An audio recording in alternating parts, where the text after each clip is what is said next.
looks brilliant, give me more of this. I'm out of control, about to blow, and I've been caught in the undertow. So toxic, but I can't get enough. You're burying me, burying me. Yeah, you're burying me, burying me. You've got me hypnotized, push me out of myself. You've got me hypnotized. I can see, I can hear, going crazy, but the light has got me hypnotized. You've got me hypnotized. Get you out of my hand again.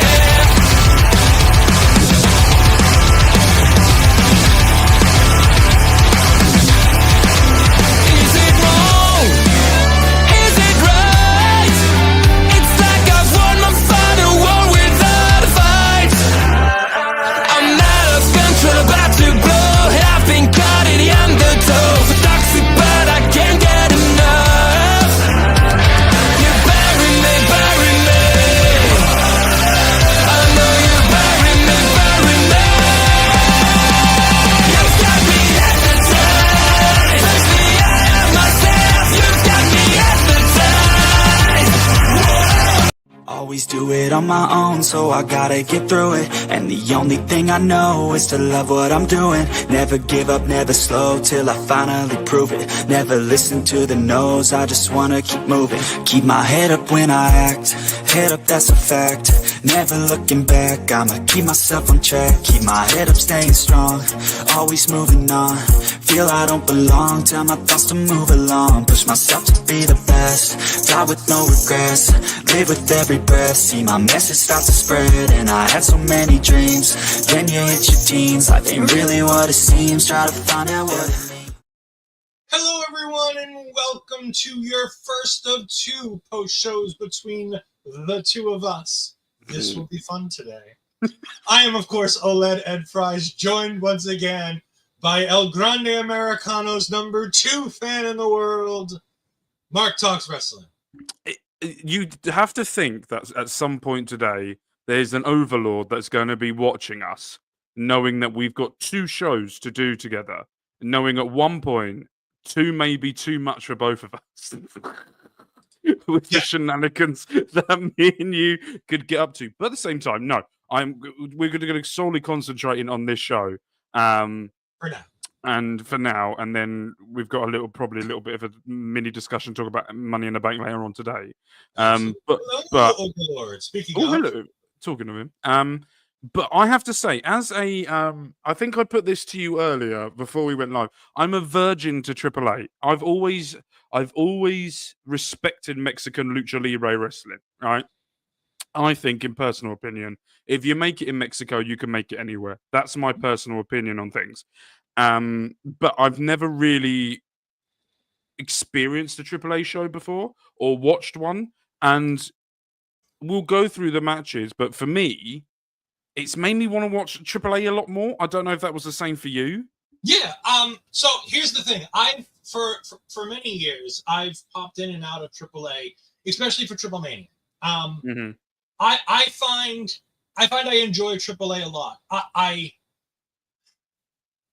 find great humor in a lot of things that AAA does, because WWE is going to fit right in working with AAA when it comes to sponsorships. Because if you don't know, during AAA shows on the video wall, instead of showing you what's going on in the matches, they're showing you ads for the people who are sponsoring their shows. Love it. Throughout the entire show. Their ring is littered with advertisements, like the WWE ring is currently littered with advertisements, aka the new Slim Jim tables that you saw on SmackDown last night. But AAA does a lot of wild and wacky things. They have a clown faction. Like, there are things that you can do in Mexican wrestling that you can't easily get away with on North American television. Yeah, it's one of those where when I watched it tonight, we're going to talk about the first match in a minute. But when we watched it tonight, especially the first match, I've now got a new favorite wrestler. Also, I'm very I'm unhappy. already gonna guess. Let Yes. me put in an overlay because I do have the overlay for this guy because Yes, I think we all know who that's good. Yes, 100%. That man is now a genius. Also, very disrespectful. Hold on, I'm oh, here. That's sorry. very rude. The Astrid is having a break, and you've got these Now, two beautiful, sexy bastards. the real reason Astrid's not here is because Hollywood Astrid's weekend rates are very expensive, and we can no longer afford them all the time. And We're we going just along have with that. to pay her extra to do the Javier Bernal interview that's coming out Monday. So you will see a clip later on in the show today from our interview with Javier Bernal. But Javi, I should say, core kid Javi. He is no longer here. But no, Hollywood Astrid's weekend rates are slightly more expensive than they normally are for a Tuesday night. So we had to go with a much more affordable option. Cheap. Not affordable. I am cheap. Let's be fair what here. I said. I will not be yelled at by people saying that I'm picking on Mark. I used the nice term. He did. We did go to timuhost.com and find Yes, and also, if you want to know how cheap I am, I would sell my soul to Saudi, so you know how cheap I am. Thank you very much. I'm going to talk about that. But yes, Mr. Iguana's shirts are indeed on sale at www.shop.com right now. So Mark will be picking that up. I guarantee it. Oh, I might have a little ganzer now. I was going to say, I saw during the show that the shirt went on sale. They have an El Hijo de with Dr. Wagner shirt. They have a whole collection. Aerostar. For you, Mark. I'm going to put it up on screen here. Little plug for www.shop.com. Remember, if you do buy things on www.shop.com, like Mark might buy. Probably. Wonderful. Mr. Oh my God, that's perfect. If you do buy any of that, please make sure that you use this QR code to go ahead and do it. So you kick a little bit money back to the Queen because we do appreciate Queen Astrid, Hollywood Astrid. And she puts her rates down then because she's getting money from somewhere else. The more people use the code, the easier it is for us to be able to afford to have her on the weekends. I will agree. But yeah, no, this is the things going on here. I'm probably going to have to invest in I knew you were going to go for that one. I'm going to have to invest in one of these because indeed Psycho Clown is my favorite. But no, I thoroughly enjoy a lot of what AAA does. I like their TNA style ring. Mm-hmm. The fact that they do have a 6-sided ring and they had it before TNA. Do they still use that? TNA does not still use their 6-sided. No, I mean AAA. Do they still use the 6 sides? Oh, okay. They do. It's why what's his name? Vikingo is so adaptable to the things he does because the ropes are tighter, the corners are a little bit easier, so he's able to more confidently navigate those things, which is why he was having some feet things, as you saw. He had some happy feet when he was getting ready to do some of these moves. But some batshit crazy stuff. Yeah. Let's start at the beginning of the show. We had a wonderful video package promoting the show. We had, the arrival of some of the stars, including Rey Mysterio, who I guarantee you would have been the Chad Gable opponent. He would have been Vikingo's opponent had he been healthy. I think Rey Mysterio versus Vikingo would have been the main event for this thing. Oh my God, what a match that would have been. Oh my God. That would be the match. I think when they were thinking about this in general, I think with all the way that all of these stars have on their WWE Espanol ping pong question things that they do. I don't know if any of you caught. I've been watching all of them because they're hysterical. They're all talking about how Rey Mysterio is indeed their dream WWE opponent. So I think if you're doing a Worlds Collide, a AAA versus WWE style thing, which they did very well, by the way, that whole WWE AAA, I thought they did a really good job with that in the who won, who lost, who looked great. It's a very enjoyable 2.5 hours. Do you know what I would say? It's edge of your seat, but you're sitting back and relaxing at the same time. You're just enjoying. It's it's one of those things where I feel like that's become, and I'm going to be controversial here, so please don't hate me in the comments, very much a PLE WWE show, right? If we're talking about it, yeah, what it's become now under Triple H. It's when you watch a PLE with WWE, you're going to have fun. It's the same with what he did with NXT. When you're watching the taking overs, you're going to have a lot of fun, edge of your seat stuff.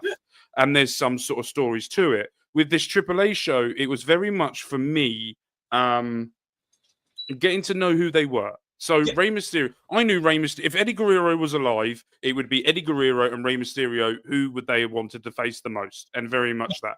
And then we got introduced to the new commentary team, who, by the way, I really liked Conan during this show, because I know you're going to probably have different opinion, but he was giving me information I never knew before. So you know what I mean? Roll my eyes at the name Conan because we've all gotten that DM. Hey, listen to my podcast. I haven't. He didn't say it once tonight. He was spectacular tonight. He was in rare form. He was direct. He was criticizing and promoting the AAA, and he made sure to correct us at the very end of the show as the fans were chanting it. It is indeed AAA, not AAA. AAA. Okay. But no, I think he did fantastic. I was very, oh my God, Conan's going to be out here. This could be a shit show. But no, he was on his P's and Q's. He was very, very good. He gave us so much important information during this show that I was shocked it was still Conan talking. Because he gets a lot of online hate unwarranted. I agree. Some of his takes aren't nearly as bad as Bobby Munson says Disco Infernos. But Conan still takes some. I know Conan he's been on WWE a few times. I haven't listened to his podcast, but he hasn't DM'd me either. But what I will say is, every time I've seen him, he's given me information that I haven't known about before. I never knew that he knew Rey Mysterio and Eddie Guerrero to try and get them through. I never knew he's the godfather to the greatest luchador of all time, Dominic Mysterio. He was one of the head bookers for AAA during that 90s run. He was a very pivotal piece. He was a pivotal piece of getting people to go from AAA to WCW. He's very ingrained in that early 90s. So is he like... Okay, so I'm going to do like a dumbass section here, and you can tell me if I'm right or wrong. Is he like what William Regal is like now? Like he will pick people from around... Not really. Yes and no. Right. He's an important piece, but he did a lot of work years ago that he's still making a name for himself on today. And granted, he's had a lot of health problems, and he has a cynical look at some of the things that have gone on behind the scenes of the wrestling business. But overall, Conan is a wealth of information, and he was a fantastic wrestler for the time that he was there. I do want to get this. I know our local establishment just was answering their version of this, but I'm not a fan of the acquisition. I sort of denounced AAA. Maybe I'm overreacting. AAA has indeed done some dastardly things that none of us like. They're employing notable prick Alberto Del Rio. They harbored a person who was abusing Stephanie McCare. They've done a lot of terrible things in the past. Yeah. They've done a lot of terrible things. I'm new to this. But the people who work for that promotion at the higher levels, like in a lot of wrestling promotions, are terrible people. Yes. Whereas the people who work typically for the promotion may have terrible opinions, but are great workers. Yeah. There's a lot of great people on this show that I don't know what their political views are in Mexico, but they're great people. They seem to have great talent. I'm very excited for a lot of them. I'm going to say this, and this is one of the things I found recently, is there is a lot of differences of opinions on the world of life, and we all have different opinions on it.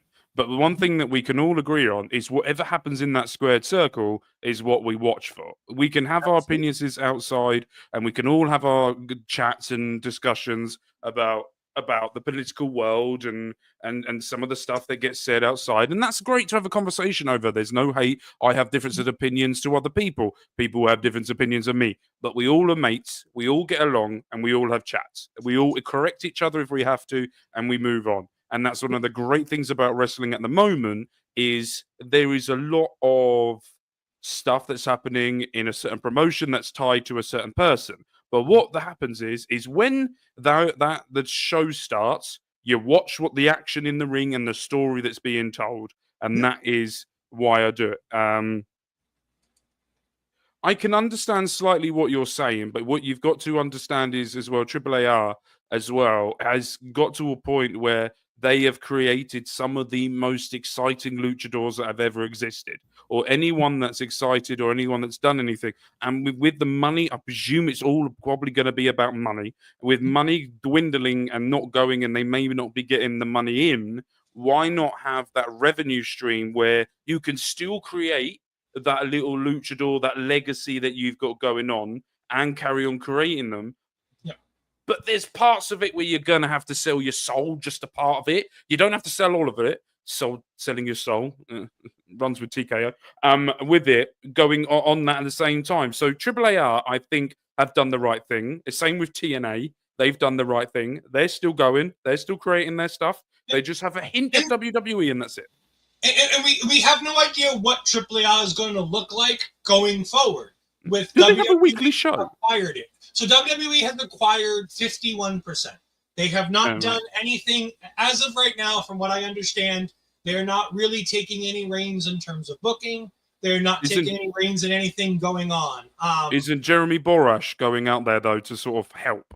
Isn't that one of the things I saw? Jeremy Borash is headed out there to help. But again, that doesn't necessarily mean that WWE is going to be taking a heavy hand in the booking. They may just be going out there to help build cross-promotional storylines going forward. And I think the one thing as well is, and thank you, Peggy, for slightly agreeing with me, is agreeing with me on that. But what I will also say is as well, is if you watch TNA, it's not WWE based. You just got a couple of things here and there. And I think there was a lot of worry when the first acquisition happened. Because I think there was still... TNA is slightly different. TNA is partnered with WWE. They have not been acquired, but they are in a partnership with WWE. They have not been acquired like AAA has. Anyways, we're going to move on from that. Yeah. Let's get to the matches. We'll have other discussions as well. We do have Daria Barrera singing the Mexican national anthem, which was fun. I never heard that. Nope. We had Blue Demon Jr. in the ring with the wife of Pena, Antonio Pena, who was the figurehead of AAA for so much time. Can I not be disrespectful? But I'm going to be slightly that woman you're talking about, is that the woman whose face doesn't move and the hair's really weird? Yes, with the pink blazer on. Yes. Okay, perfect. Yeah, she is the president of AAA. Okay, no worries. Yeah, so they had the pictures of Antonio Pena along with Blue Demon Jr. and Pagano out there during the national anthems. Daria Barrera did a fantastic job. Lillian Garcia came out and did a fantastic job. I mean, based on what we saw that they put in the promo later on that we'll talk about, he seemed to do a very good job. Everyone loved him. Yeah, Pagano actually wrestled too. We'll get to that. Pagano did a lot of good things here. But if you want to, because I know that you see that you're very knowledgeable, Brett Martinez of AAA. If you want to go and watch it AAA first, and the Worlds Collide first, and then come back to the show after, happily, or you can watch the show and then give your opinions on that. Comment section after the show's over. Absolutely, of what you thought, of the rundown of what you thought. Mostly me and Bobby Munson, the Ogre Lord, are going to be in the comments of every video we post, so feel free to do that. They had English subtitles for most of everything, I believe. Yeah, I saw that. Yeah, on my version, I had English subtitles for everything that they started saying in Spanish. So maybe there was something wrong with the Canadian feed. I don't know. But as far as my feed, it had it. Rey Mysterio comes out, cuts a great promo in both English and Spanish, alternating. Oh, I didn't get every that. line. That was really good. Conan talked about how he calls Rey Mysterio a scarecrow because he's outstanding in his field, which Corey Graves didn't like, and I got a good chuckle of because that's a real damn good dad joke. So good job, Conan. I love that one. And then we got to the opening match. Octagon Jr., Aerostar, and Mr. Iguana, the star of this show. Oh, Mr. Iguana. The LWO with Lince Dorado, featuring Lince Dorado for a one-off appearance. Because Lince Dorado Because love Lindsay Dorado. unfortunately, what's his name? Joaquin Wilde got hurt while filming a speed match on Monday night and was unable to participate. I believe it's a concussion. I believe he's going to be just fine. But WWE Medical, obviously, safe rather than sorry. No reason to put in the match when you don't have to be. They call up Lindsay Dorado, who's been on. He's backstage. He's been working in NXT backstage. He's been working the Florida Loop for NXT. He is back as both a wrestler and a coach for NXT, which surprised a lot of people on our Taking Over show when I informed them of this, because he's been doing this for about 2 months now. He's been doing it for so bloody long, though, isn't he? No, he's only recently come back to do this. No, I mean, like, wrestling-wise, he's been doing it forever. Yeah, but he's only recently come back to WWE as a quote-unquote. He's basically Sean Spears, just not on television. He's a coach and he's a producer, but also he is also a wrestler for the Florida Loop should they need him. And he was in here. But yes, we do have to talk about Iguana's entrance. Peggy said it. He literally crawled into people's heart, including Mark Talks Wrestling. Mark, tell us about your new love affair with Mr. Iguana. He flicked the iguana when it was on the floor in the ring with his foot, and it landed on his shoulder. As soon as that happened, I went, okay, I'm in love with this. He did it wrong the second time, but the first time he did it, absolutely nailed it. We're just gonna leave him right here while we talk about this match. This man, right? I just saw a tweet that just put, I've seen enough. Mr. Iguana needs to win Money in the Bank. And I'm not being funny. I would be in favor with this. I would 100% be in favor. No, Mr. Iguana is one of those characters that he's a bit like a really good wrestling version of Santino Marella, right? You've got the absolutely incredible character that you can get behind. You've got this puppet iguana that it was the point of when Lindsay Dorado started wrestling the toy iguana and did the Spanish fly to it. Right, how'd you say it? I believe it's Lessica. I'm going to butcher the pronunciation, but okay, that's fine. We're going to go with that, and then Astrid will probably correct us at some point. But Lessica, when he started wrestling Lindsay Dorado with that, I then popped and went, this is the greatest wrestling 6-man tag match I have ever seen in my life. I also found it good that they use the Mexican rules because it's a lot different than the American rules. The lucha rules, once one member of a team leaves the ring, another member of the team can then enter, and then you just carry on. Needing a tag. Yeah, I think that was really good as well. I'm also going to try and press this button. Look at this. Can we show the? We can show the comments in the bottom corner. So from here on out, the comments that come in will pop up on the screen. The reason why I'm getting excited was I wasn't here last Sunday, and they told me if we're going to be on POV that they were going to use this because we forgot to do it the week before, and I got really excited when they showed me it backstage. And now I want to see it anyway. But I just thought this was really, really good. I need your help with the names of the other two AAA and Aerostar. Right. So Aerostar has the greatest gear that it lights up all the way through the match. It's completely on. You could put a dark match, literally, and you will be able to see him. And then you had Octagon Jr., who we will discuss a little bit more in a little bit, who really showed. And like, I saw him, when Conan was saying on commentary that he would go to the flea market and sell his stuff so he can just buy Rey Mysterio Jr.'s shirts, you can really tell, I don't know whether that was for you, that there's a lot of Rey Mysterio in him. And it felt fun. I just really enjoyed this match. And I also thought LWO as well, who I really like anyway, they will just put on a great match with whoever they're in with. They don't have to win, but they will always stand out somehow during the match. And they really did. And I really enjoyed. I thought this was a brilliant way. People say wrestling isn't real. It isn't. It is real. And that Iguana is the greatest professional wrestler I've ever seen in my life. The biggest heat segment of the match when Lindsay Dorado threw it on the ground, threw Lessica on the ground, and stomped on her. Like, oh my God, Lindsay, you evil bastard! How dare you? And he then Spanish flied it. Yeah, and then he kicked it. Like, how dare?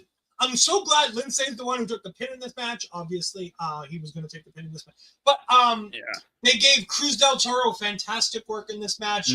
But the amount of times Conan said, when's the last time you saw Cruz del Toro? Never. Because WWE have never given him the spotlight that this match gave him. He was fantastic. Aerostar is somebody I'm familiar with, not even from AAA, but Aerostar was somebody that I'm familiar with from Lucha Underground, because he was a member of Lucha Underground team. And by the way, there's a show I've been dying to do, which is a recap post show of old episodes of Lucha Underground.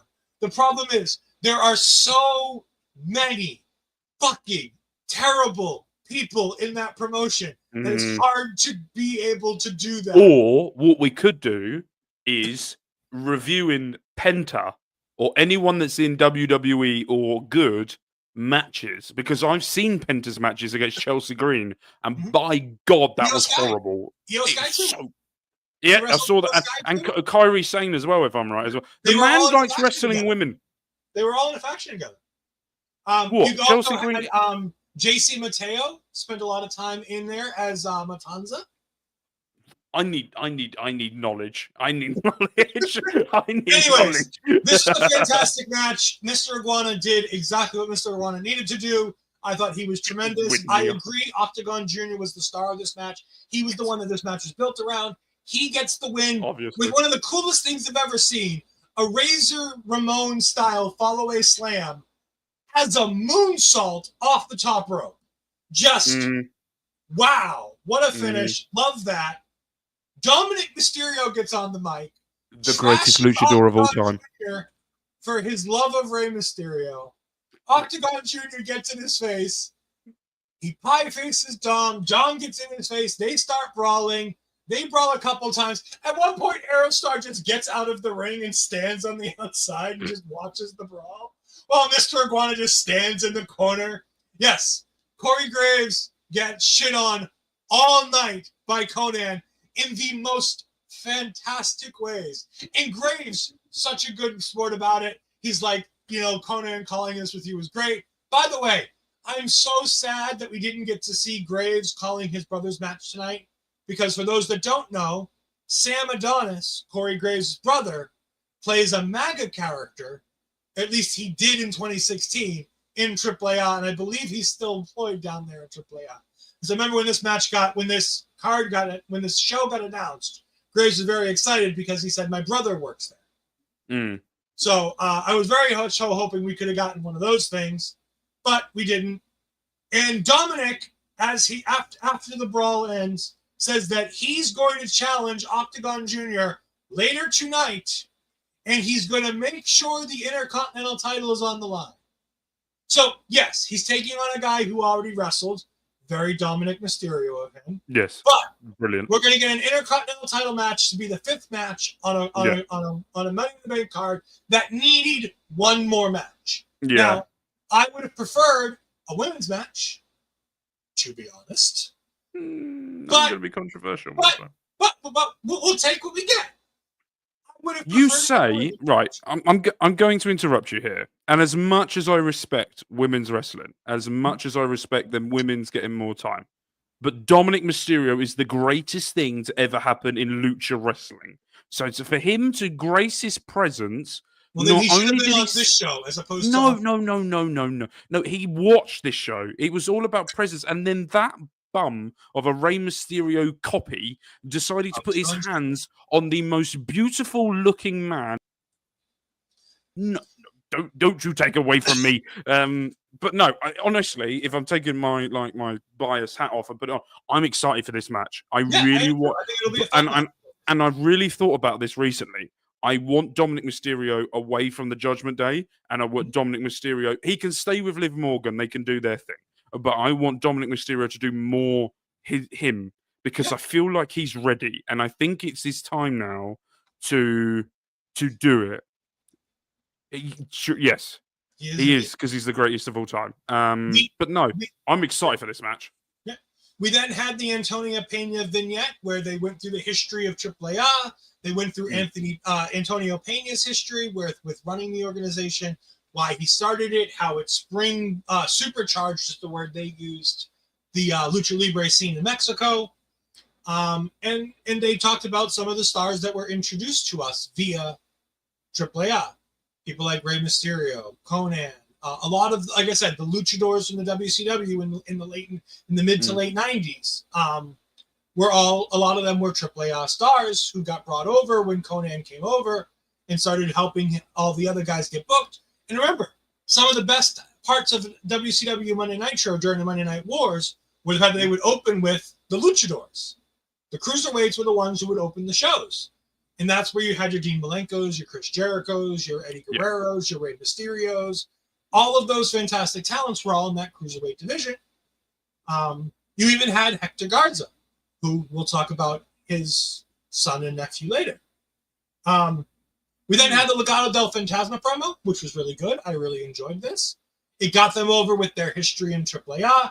It got over Santos Escobar being like, holding that WWE patch and portraying himself as the villain to AAA, being like, this is what we're here for. We're here because of this. Holding a WWE patch and going, we're going to show you what AAA is all about, but we're going to make sure that we win. And I'm like, all right, I like this. It was a good presentation for Legado. Made them come off very important. It made this match feel important. We then moved on to the women's tag. It was the only women's match on this show. And we had Chick Tormenta and Dalise taking on Stephanie Vaquer, who'll be pulling double duty tonight, as she will also be in the women's Money in the Bank match later tonight. I'm winning it. And Lola Vice. Lola Vice was here too. And unfortunately, she had to wrestle a whole lot. Because unfortunately, they were protecting Stephanie Vaquer for later. Yeah. You can tell that what they were doing in this match as well. And they did the right thing. I think having Stephanie Vaquer in this match was the right thing to do. And I think, but I also don't think they planned this that far in advance. I feel like they've gone, right, we need Stephanie Vaquer in this Worlds Collide. Let's put her in. But then they went, oh yeah, but now we need her in Money in the Bank as well. Because she's so over and Booker T has helped her so much with that crowd now. And I'm even... To my chagrin, Booker T has indeed gotten her over. Yeah, and he's done. It's worked for her advantage, so good for her. And she's now using it, and I feel like she does such an. And I didn't know who the other two women were. It looked like my mum and my sister fighting. At one point of what was going on. They are indeed veterans of the ring. Chick Tormenta and Dalise were not spring chickens. They were veterans in the ring, but they were very good. So the woman with the mask was. The one with the paint on her face is Chick Tormenta. She was the slightly more muscular one. And then that one. Dalise was the thinner one who we've seen in all the promo packages. Right. And her husband was at ringside. Yes. So Chick, that one, the Chick. I'm calling her next, so I can't say that. I can't say the whole thing. Because my mouth decides not to function. I think she's brilliant, and I really enjoyed her work because I've never seen her before. Really enjoy her work. She's got that Nia Jax-esque, but you can also tell that she can spring something from out of nowhere. So there's like a Hurricanrana or a Poison Rana or a flip off the top. You can just tell at some point that could come out of it. She's got that added extra flavor to her. I feel like she's a very, and I know you're not going to know this name too much either, but Aja Kong. Some of the Japanese women. She feels very much in that Aja Kong gimmick, like limelight of she's a slightly bigger woman who can really do all the things she needs to do. Like I said, I love this match. I thought there was a lot to like here. This is one of Lola Vice's best matches, to be honest with you. Mm-hmm. I thought as much as I like to shit on Lola Vice because we should, and the fact that she did the I'm a Latina in a match with 4 Latinas made me laugh. Mm-hmm. So, like, you're all Latinas. You don't need to tell us. That's what the whole point of the show is. But I thought Lola did a really good job here. I thought that the other two really worked her style very well. As Ophelia Payne says, that Chick Tormenta wrestles a more strong style, and you could see that the way she worked tonight. I thought it was great. I thought it was a very nice way to get Stephanie Vaquer over for later on tonight, while also being able to have a women's match on the card that meant something. because of the fact that Dalise trained Stephanie Vicaire. So that's why they said the student has defeated the teacher. So I thought it was very good. I thought it was very interesting. I like this match a lot. It didn't have as much of the interesting things that the match before it had, mostly because, again, we were wrestling a Lola Vice style match for some portion of this match. Yeah. Lola Vice's skill cap, unfortunately, compared to the other 3 women in this match, is slightly lower. No offense to her. That's just the truth. I think if WWE watched this match, which obviously they did, but I think if they watch this closely, then what they need to do is send Lola Vice to AAA. I think that what they need to do is send her down there for 3 months. Let's say 3 months, 4 months, and get her in there and get her to learn a style that she's got, but further on, strong style it up a bit and get it a little bit more brutal Pro than wrestling and less MMA. Yeah, I just want to talk about this while we have it on screen. So yes, Conan referred to us, informed us about the godmother, godfather aspect of wrestling. If you train an athlete apparently in AAA, you kind of get a godfather or a godmother figure. You're la madrina or la madrina, is the way that they refer to it. So Dalise is Stephanie's godmother or la madrina. And that's why that's why this match had to happen. They had to find her a tag team partner. Lola Vice is a good tag team partner because it gets her out there with women who can work her style, can help adapt her to other styles, help continue to bring her along, while also making sure that she looks good in the performance, and she did. Yeah. Like I said, I thought this was a very well done match. I thought that using Stephanie Vicaire as little as they did was a smart thing because it means she could still win Money in the Bank later on tonight. I think there's a lot of fun go with that. We then got a Chad Gable El Grande Americano promo backstage where he talks about how, he's going to be Viva la Mexico. Where Chad Gable, being the delusional Chad Gable that he is, claiming that he's friends with and is not El Grande Americano. He's not El Grande Americano. He's Chad Gable. El Grande doesn't do what Chad Gable can do. He does. Doesn't. There's no. If you see a picture online, there's no tattoo on the back of El Grande Americano that there is on Chad Gable. He's also wearing Chad Gable's boots. Yeah, because he lost his. Yeah, lost. He did. They lost him. He asked Chad Gable to do it. Anyways, we then move on to the match that we talked about earlier. Legado del Fantasma taking on Psycho Clown, Pagano, and El Hijo de Dr. Wagner. That one's a bit of a mouth. Thankfully, you said that one.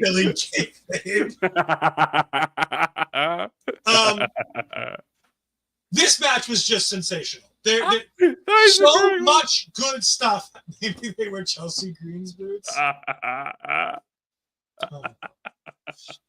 Don't help them, Empress of Marvel Talk, Peggy.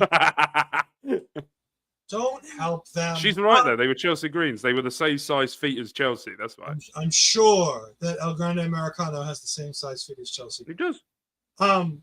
This is a fantastic match. I thought this was great. At this point, we're 1-1. AAA has 1-1. WWE has 1-1. WWE goes up 2-1 here when LDF takes the win here. It made the most sense because the Los Garzas are going to Triple Mania in August to go ahead and challenge for the AAA Tag Team Championships. TNA says that they're interested in sending a team out there. And Pagano and Psycho Clown are also going to be in that match. So they have no tag team champion at the moment. So basically, they get a crown. No, I believe AAA has tag team champions. Let me. Right. You go ahead and talk about what you thought of this match, and I will go ahead. I think the right team won. I think Legado del Fantasma needed this win. They needed a win because of all the stuff that's been going backstage with Alberto and Garza with Santos. Huh? Oh, you weren't talking about that guy? Who? Sorry, I heard you say Berto, and I assume no, not him. No, Berto. Okay. And by the way, the World Tag Team Champions are Nueva Generación Diamante, Sanson and Forsata. Okay, that's fine. It's very much of. I think that this match went the way it went. You had everyone put in their stuff to really showcase who they were, and I think this is the first time in a very long time that Santos Escobar actually looked like he could wrestle properly.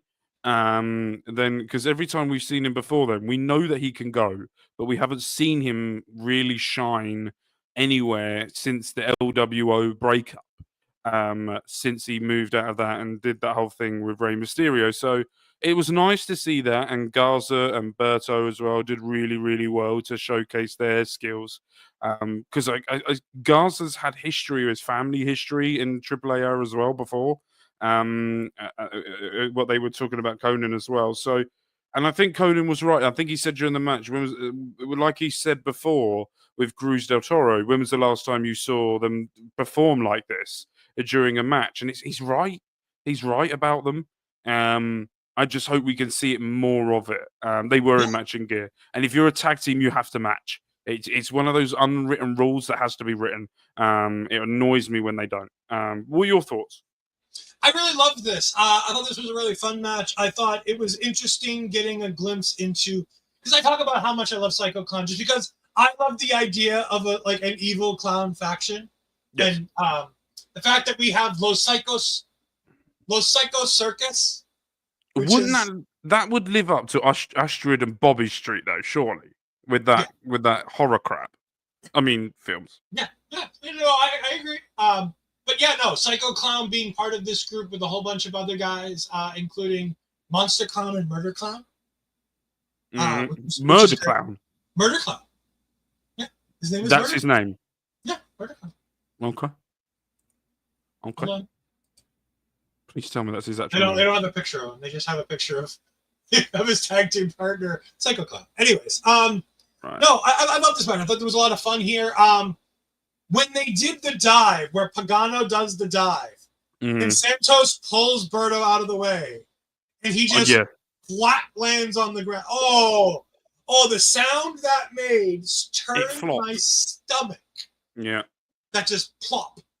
That is his legal government name. Of course. I mean, all wrestlers' names are their legal government name. No wrestler has a kayfabe name. That's ridiculous. No. That's why there's two people, El Grande Americano and Chad Gable, two different people. Yeah, sure. If you say so. Anyways, no, I really love this match. I didn't take a lot of notes. I really just wanted to enjoy the atmosphere and enjoy the matches as they happened.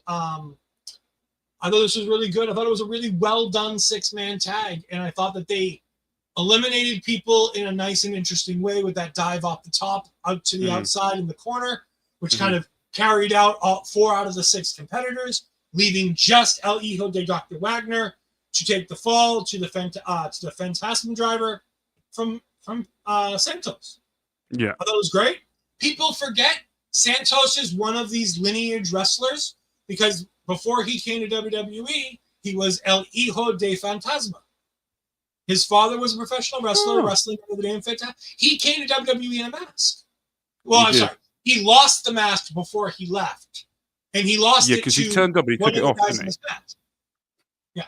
But he would come to the ring in the purple mask and then take it off. Yeah. Because that was the mask he wore in Mexico. To be fair, if you've got a face like Santos Escobar, you weren't wearing a mask.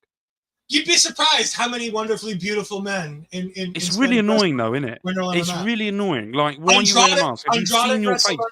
Andrade wrestled under a mask in Mexico. Santos Escobar wrestled under a mask in Mexico. I want to see under a mask here.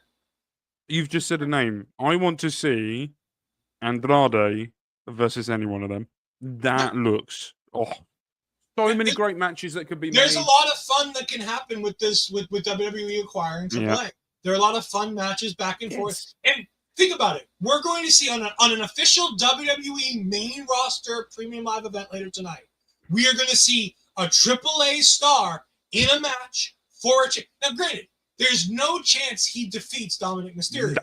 For a variety of reasons, he will not defeat him. But they're still putting a AAA star in a profile match on a premium live event That's a massive boost for the Can we AAA just brand. say as well, right? We're going to carry on, but I just want to say, just thought of this on a mental level. If you turned around to us a year ago, let's say at the start of the year, okay? At the start of the year, someone turned around to you and said, by the way, TNA is doing really well under with WWE, but Joe Hendry's going to do a match at WrestleMania against Randy Orton. Not only is Joe Hendry going to have a match against Randy Orton, WWE are going to acquire AAA. Not only that, on a Money in the Bank show, which is probably their fourth biggest show of the year. It's part of the Big Five. If you consider WrestleMania, Royal Rumble, Survivor Series, and SummerSlam the Big Four, let's go. Yeah, this is the Big Five. The Big Five. You're going to have a AAA, not the main champion, go up against an Intercontinental champion. Yeah. You would have thought in the dementia era, this wouldn't even been touched. Nope, this is mental. Yeah. We're living in a great world. This is what partnerships should be about. This should be about showcasing talent from both shows, having both shows get fantastic talent, having both shows be able to go ahead and do other things. And by the way, we saw AAA champions up and down this Worlds Collide card. El Hijo de Vikingo defended the AAA Mega Championship in the main event. But Laredo Kid is the AAA World Cruiserweight Champion. He didn't bring out a belt, though, did he? No, he did not. He did not bring out their belt. I didn't think he did. He is. Mr. Iguana is one of the AAA World Mixed Tag Team Champions with La Harita. I've got to find who this woman is. This woman it has to be. Los Psycho Circus is the AAA World Trios Champions. Now, granted, Psycho Clown is not part of that trio. That is Dave the Clown, Murder Clown, and Panic Clown. The greatest names ever. And by the way, the Dalis is going to be in a triple threat match for the Reina de Reinas Championship, which is their women's championship, against Flamer. Or Flamar, I believe is how it's pronounced. Again, I don't do good with pronunciations. No, that's fair. But she is the reigning champion for 665 days. Like, Jesus Christ! Yeah. Remember, Vikingo said that his first reign lasted for 883 days, and he had to vacate due to injury. He never even lost that title. He's Roman Reigns levels. Oh my God! The woman that Iguana is tag team champion with, isn't she great? Oh my God! Yes. Yeah, she's great. Again, we're going to move on from Mr. Iguana. I can never move on from Mr. Iguana. We have a vignette package that chronicles the 1994 Win Worlds Collide show, which was not a WWE show. I believe it was a WCW show, if I remember correctly. But it was a fantastic show, and this is what this show is based off of. This is why this was Worlds Collide. This is the importance of this show. This match took place 36 years ago. I had to do some quick maths there, and I still did them wrong, but we're going to move on from that. Anyways, moving on. We had a Vikingo promo, which was really good. I really enjoyed the Vikingo promo here. And then we had the fatal four-way with Ethan Page defending his NXT North American Championship against Phoenix, Laredo Kid, and Javon Evans. This match was sensational. I'm not much for the flippy stuff, as we all know. I don't always adore the flippy dippy stuff. No, I don't. But when you're talking about Lucha Libre, this is an ingrained portion of the Lucha Libre culture. This is something that they do. This is something that's very important to them. This is the style of wrestling that they do. You have to adapt what you personally find enjoyable to do that. And in this match, I thought this was a great mix. Ethan Page doing a lot of great things. Javon Evans, the high flyer that he is already with Laredo Kid and Phoenix. I thought this was fantastic. Laredo Kid bridging the entirety of the trinity of the WWE umbrella here in partnership with TNA. He was a TNA star at one point. I believe a TNA champion at one point. Not a world champion, but I believe he was an X Division champion, if I remember correctly. Phoenix obviously has done many things in AAA, including being in the AAA Mega Champion. Oh, this is great. Ethan winning is the obvious smart choice. I didn't think there was any chance he would lose. I was hoping, amongst hope, that they would put it on Phoenix, because I think it would have been fun to have Phoenix come down to NXT to do a short run down there, Plus, I really just wanted to see Phoenix versus Sean Legacy. I'll be honest, I was being greedy because we do know on Tuesday night on NXT, we will now see Ethan Page defend this North American Championship against Sean Legacy, who won a triple threat match 2 or 3 weeks ago to earn that opportunity. That's the Evolve bloke, isn't it? That is From the Evolve bloke, yes, Sean Legacy. He's part of the WWE ID program. He did not win the Evolve Championship. That was indeed Jackson Drake, part of the Vanity Project, who we also saw in NXT last week, with Ethan Page and his children, because they all look like Ethan Page's children because they're all dickheads who deserve to get punched in the face. Yeah, but Ethan Page is so good at it, though. I love Ethan Page. Oh, so is the Vanity Project. Absolutely. So is the Vanity Project. Yeah. Because you got to remember, Swipe Right are two of the biggest dickheads in the world. Yeah, and one of you them can tell that they are. It's one of my dear favorites in chaotic wrestling, Ricky Smokes, is part of Swipe Right. Okay. And he is the biggest dickhead of that group. I love that you using the word dickhead. I absolutely love it. I was rooting for Phoenix too. They would give him more balance to the winners overall. Yeah, can I also? He kind of bounces between. He's a AAA guy. He's a WWE guy. It would have been like a half win for both sides. In the end, Ethan Page wins to go up 3-1 for WWE, which I thought was interesting because then in the main event, Conan continued to talk about how important it is for the morale of AAA to win this next match. Not only just to keep the championship, but to prove that we're just as good as the WWE stars, to prove that we're on their level, how important it is for our pride that we win this match just to keep it close. Yeah. Because if this were, as you said, in the dementia era, back in the day, where we would see Raw just absolutely decimate and SmackDown at points. Yeah. I thought it was very important that we saw an almost even split, a 3-2 split. Yeah. In this show for winners, and I guess that gives away the winner of the main event. But if you're here, you already know who won the main event. I thought this was great. I thought this Fatal 4-Way did exactly what it needed to do. All four of these guys looked fantastic. The moves that some of these guys are capable of is damn near Ethan Page setting up the Ego's Edge to then have Phoenix grab the top rope to then be able to do a Spanish fly over Ethan's prone body to Laredo Kid. Was one of the most shocking things I've ever seen. I thought more shocking for me was seeing Ethan Page do a Hurricanrana. And I was like, "What? Okay, what's going on here?" No, I know. Watching this match, I really thought I didn't think Ethan Page would lose this because he just recently won it. And I think if you're going to drop Ricky Saints losing that championship so quickly to Ethan Page, it has to be with someone who's going to be there for a little while. I don't think Ricky Saints is going to be much longer in NXT, but I feel like he's going to be up there on the main roster. But what I will say is this match really proved to me that I would love to see Javon Evans in AAA just for a month or two. Send him there. The amount of great matches he can learn. And he's so young. He's so young. He's such a sponge as well. He's improving all the time.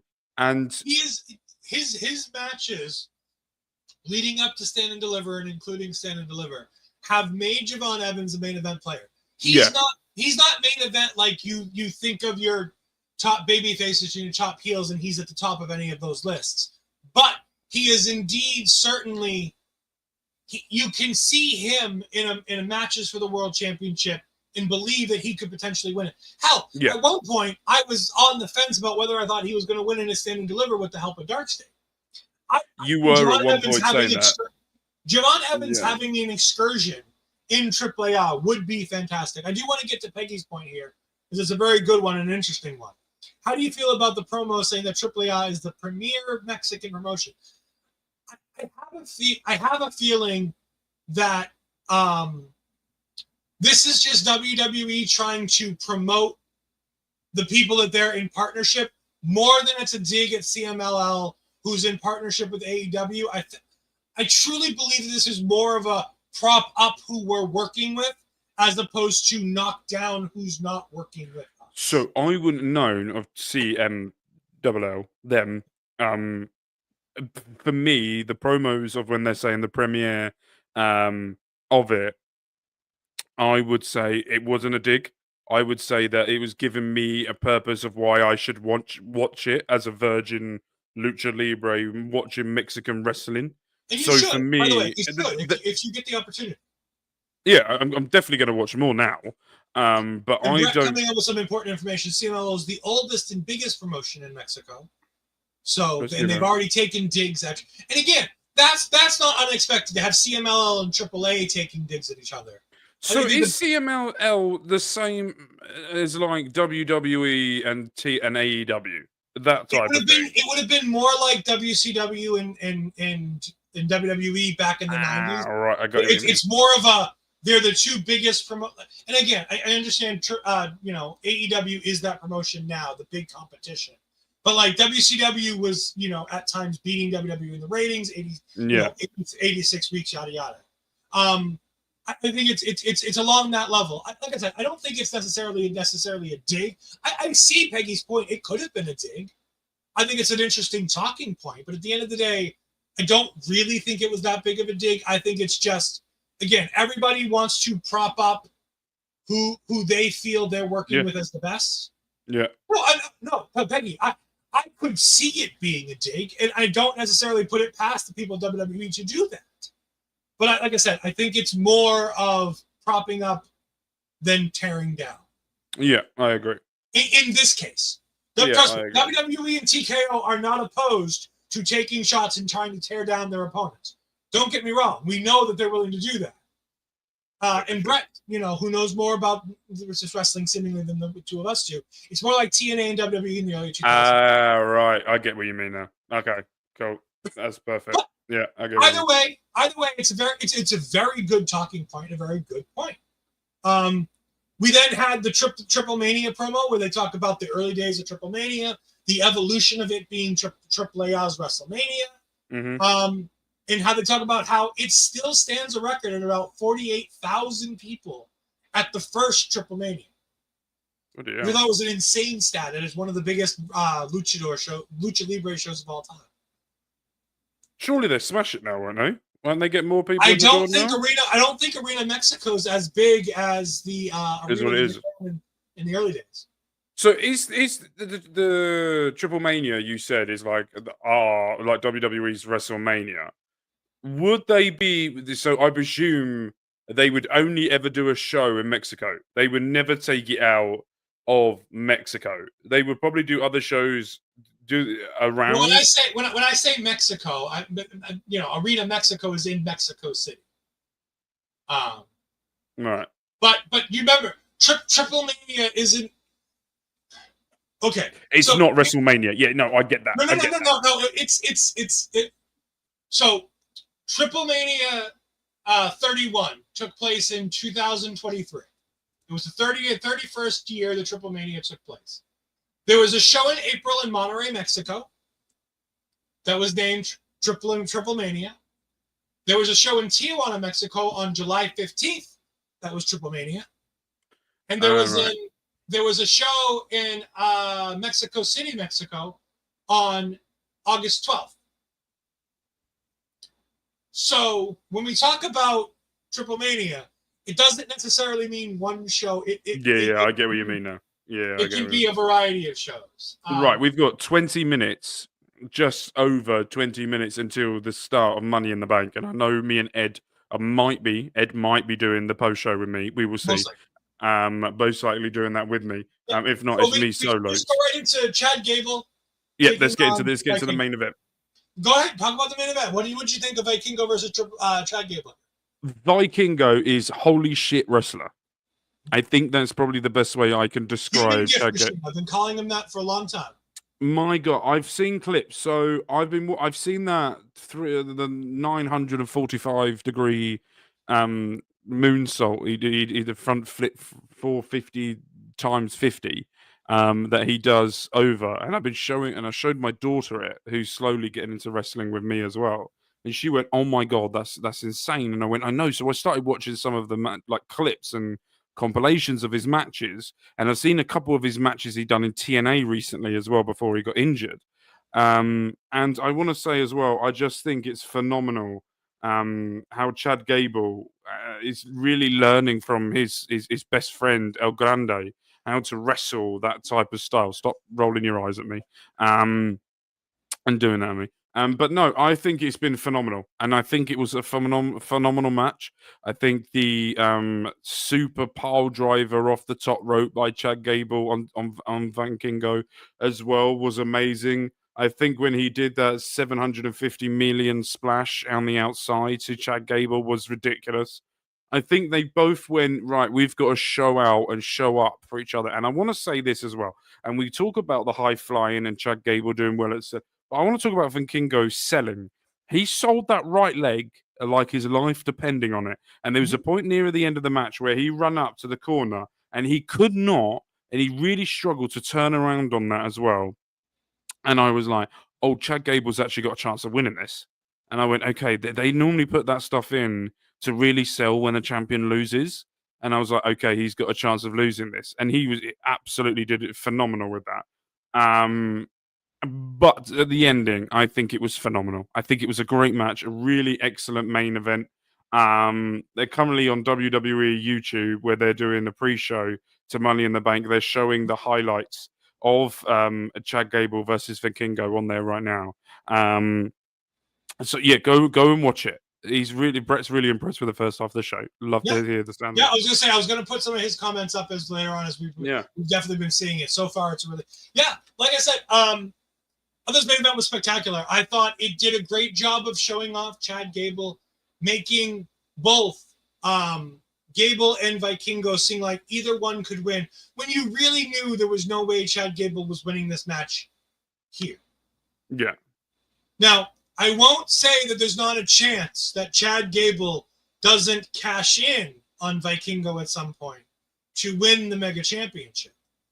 But I do indeed think that this isn't the end of these two having matches. No, I don't think so. But I think that this match was spectacular. I thought that the high flying of Vikingo was really great, and it's the stuff that takes the biggest spotlights. But his dad being a Mexican Olympic wrestler, teaching him how to do the wrestling. And having finally sat down to watch a full match of his and seeing how much ground game he has and how good he is and how interesting and intricate some of the movements he does and some of the ground game that he does is really sensational. You talked about his selling. His selling on that leg was fantastic. Yeah. Like even when he was running at like a quarter speed because he knew he could plant on it, but he knew he couldn't run the way he needs to run. Mm-hmm. I think there was a lot of really good in this match. Seeing him go through the table and still pull out the victory was really good. Yeah. So I mean, yes, absolutely, Peggy. It's also going to make it hard for El Grande Americano to reach up for that briefcase because he hurt his shoulder wrestling Vikingo earlier in the show. No. But no, this was a sensational match to end a really fun and interesting show. I really love this. I'd give this show about a 4.25 out of 5 stars. Like, nothing on this show was outstandingly like, oh my god, you have to see it. Yeah, this is a really fun show to watch, to do what it needed to do, and again, in true Triple H fashion, making sure that everybody you work with looks good in everything you do. His partnership with TNA, now bringing in these AAA stars to do a show like this, he went ahead and made sure that both sides got wins, that everybody on every portion of this show looked fantastic, and everybody in this comes out looking like a bigger deal. And again, we still have Octagon Jr. to wrestle again one more time tonight in Money in the Bank. Mark, tell the good people what you've got coming up for Money in the Bank tonight. I think we should do something a little bit fun to end the show. Okay. Right? I think we should do a little bit fun. I think we're going to go full Money in the Bank. Right? I want predictions. Let's do predictions with the chat, and let's do predictions with you right now. And let's see what we come up with as the show will start in about 15 minutes, shall we say. We're going to kick things off with, and I think as I'm seeing with the build-up, we're going to be seeing, it has introduced a lot of AAA fans. I'm definitely going to be watching a lot more. Very much so. The women's Money in the Bank ladder match looks like it's going to be kicking off the show tonight. Who do you think is walking out? Roxanne Perez. Yeah. Yep. I think the most entertaining thing you can do with this briefcase and the most makes sense thing after the week she's had is to put this thing in That's a good Roxanne point. Perez's hands. One, I think it puts a lot of oomph behind the Judgment Day storyline. If Roxanne has that briefcase, that Dominic, Liv, Finn, Roxanne story that we're telling on Monday nights gets upped 10 times if she's holding that briefcase. You could make a case very easily for any one of these 6 women to have that briefcase. There is not a bad choice amongst them. Yes, so these this are is the the 6 women choices. here. I don't know why it's so cringy. Ironically, one of my favorite wrestlers is the worst choice in this match, which is Alexa Bliss. I think Alexa Bliss is the worst choice to put the briefcase on, but I still think it'd be great. Like, there's no downside to having Alexa Bliss in a potential Wyatt 6 storylines, having that briefcase. There's a lot of fun storytelling elements that you could do with that. But at the end of the day, I choose Roxanne, especially with the week she's had. Yeah. I very much I've been flipping between Roxanne Perez and Stephanie Vaquer. I think Triple H really wants to send a rocket to the moon with Stephanie Vaquer, and I feel like that I'm been between both of them. But Roxanne Perez is a very, very good shout, and I think we'll stick with that one. Next up, we have got this in Women's Intercontinental Championship match: Lyra Valkyria versus Becky Lynch. Will Becky Lynch overcome? Will Lyra win it for the next time, or will a certain superstar come back to help? I'm sad because I have to say Becky Lynch is going to win. I don't want her to win. I'm saying Lyra's going to win because Bayley's going to help. I think the big money match is Becky versus Bayley. Is Becky versus Bayley at SummerSlam. I don't, as much as I want Lyra to win, and trust me, there is no bigger fan of Lyra Valkyria than maybe CJ Cleary for Lyra Valkyria than me, because she's going up against Becky Lynch. Yeah. But I don't know. I just think it makes way too much sense to have, especially with if Lyra loses, she has to raise Becky's hand. Mm-hmm. So to have Becky cheat to win and force Lyra to raise her hand after doing that, I just think when you add these storytelling elements, you have to do certain things, and that feels like a must do. Okay, next up, we're going to go with Dominic Mysterio versus Octagon Jr. I think we've really spoke about this a little bit before, but I think this is one quick one at the greatest luchador of all time, Dominic Mysterio. Yeah, it'll be fun to see Octagon there, but and it'll also be good to see Dominic in a one-on-one match. Men's Money in the Bank ladder match. We've got LA Knight, Penta, Andrade, Solo Sikoa, Seth Rollins, and El Grande Americano. I really don't know who I want. There's so many wrestlers I want to win this Men's Money in the Bank. I'm so on the fence, but I know who I think is going to be odds-on favorite to win it. I want Penta to win. I do want Penta to win. I do want Andrade to win because that could be fun. Solo won't win it because the storyline he's going to be having now with Jacob Fatu. I've been saying Solo Sikoa all week, and then I saw SmackDown. I was like, shit, he ain't winning. Yeah, he ain't winning because of the Fatu. Seth Rollins is not going to win it because there's two people that want him, and I don't know which one of them is going to come back to stop him. El Grande Americano is hopefully fully healthy after he's had a horrid trip recently. So I'm going with who I think is the most favorite pick. And I think I'm going to go with LA Knight. Third time lucky, I think. I think the storytelling elements... See, Seth is the easy answer, because I think even with everything going on with Sammy and CM Punk, I think you can still have Seth win this easily. I think it makes the most sense to have Seth win. I think there's too much good storytelling potential. But depending what you're doing with AAA, that outside shot of El Grande Americano winning has just become a lot bigger.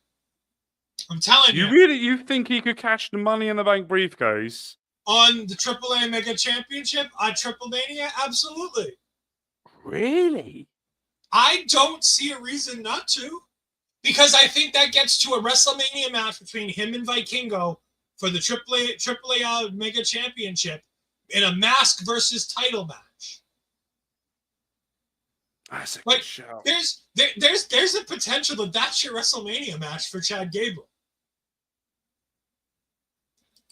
Oh yeah. Maybe the AAA WWE partial acquisition was a good thing. Just, like I said, as long as they don't tamper with creative, and we have no way of knowing what they're going to do one way or the other. But you can have an idea. You can have an idea of what they're going to do, just like they've done with TNA. I think you can have a slight idea and the slight stuff that they do with NXT.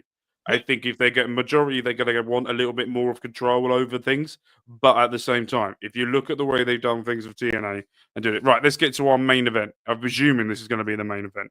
I'm guessing it's going to be. Yeah, it's going to be, John Cena and Logan Paul versus Cody Rhodes and Jey Uso in this match. Who I think that this is. John Cena is going to continue to ruin wrestling. Like, I don't understand why people are on the fence about this. He's going to continue to ruin wrestling, and he's going to ruin it with Logan Paul by his side. I love it. I love that they've actually done this, by the way. I love that they've done this because it pisses so many people off. It's so much fun. John Cena wanted to work with Logan Paul since he came back. Yeah, and very much so. All right, so I think, but then who takes the pin? I still think Logan Paul's going to take the pin. Cody. You think Cody's going to take the pin? Yeah, why not? Because you're building. Why not pin him again? But all right, okay. I feel like Logan's in this match solely to take the pin. Don't forget, this is also Money in the Bank. There could be a cash-in. Yeah, this is what I'm thinking. If Seth wins this, there could be a cash-in on Jey Uso after this match happens. So do we think the pin wouldn't be the worst thing? Do you think that whoever wins the men's Money in the Bank ladder match is going to cash it? No. I think if Seth wins the Money in the Bank ladder match, he might cash it. But if whoever else that wins it's not going to do it. Probably not. I think if you're clever and you're going to do this right, you're going to cash in your briefcase after the Gunther Jey Uso fight on Monday Night Raw. That's when you're going to cash it. Because Gunther's going to annihilate Jey Uso. Probably won't come out with a win, but he is going to beat that man down to a pulp. And I feel like that's when you cash in Money in the Bank. Yeah. There's so many great storytelling options with this show. They've done a really good job making a few of the men and all of the women seem like viable winners for Money in the Bank. Yes, very much so. Where in previous years, that's not always the case. There's more than one viable winner in both Money in the Bank ladder matches. And there are interesting storytelling things for a lot of people in these matches. Would you say that that's been a thing of Triple H? Because if we think about it, Royal Rumble was unpredictable. The most unpredictable Royal Rumble since forever, because you never guessed who was going to win that. There were so many storylines going into the Rumble. When it was in the final two, when it was John Cena and Jey Uso, when I was watching it back after the fact, because I didn't watch that one live, I literally thought Cena was going to win the Rumble. Yeah. Because I'm like, all right, cool. Cena's going to get a main event spot at Mania. He's going to go ahead and win the Rumble. And then Uso wins. And I'm like, I think Triple H has a knack for trying to tell interesting stories. Sometimes they're predictable. Sometimes they're not. But predictability isn't always bad. You can have a good story and have it be predictable and still be okay. You don't have to swerve just for the sake of swerving. Very much so. Right, shall we end this? Tell the good people where they can find you.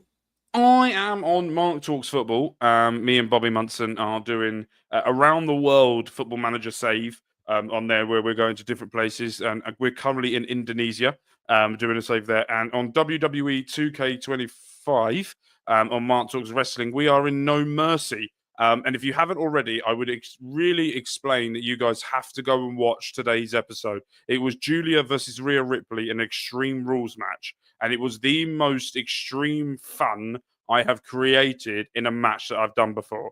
And it was a lot of fun. We've been doing behind the scenes a spreadsheet on whoever's got the most wins and losses throughout the series so far, who hasn't got wins and all of that type of thing. And it's interesting to see some of the bookings and some of the superstars are being used. But I would say, please, It's Julia's debut match. Can she dethrone the woman that's won the most amount of matches so far this series and already held 2 championships so far this series? It's a really interesting match. Go and check that out. But Edward, where can we find you? And what have you got also coming got Point of View tomorrow. Oh shit! Yeah, I'm a Point of View. Bobby has come out and already said that the punishment that me and Bobby will be doing for the Premier League predictions to see who gets ice buckets. Still waiting for yours, by the way. It'll be coming in the winter. Perfect. Between me and Bobby, who gets the most amount of points? He's already tallied it, and he's going to be letting us know tomorrow's show. We've got lots to discuss about other sports that's going on. We've got the Stanley Cup finals happening. We've got the NBA finals happening as well.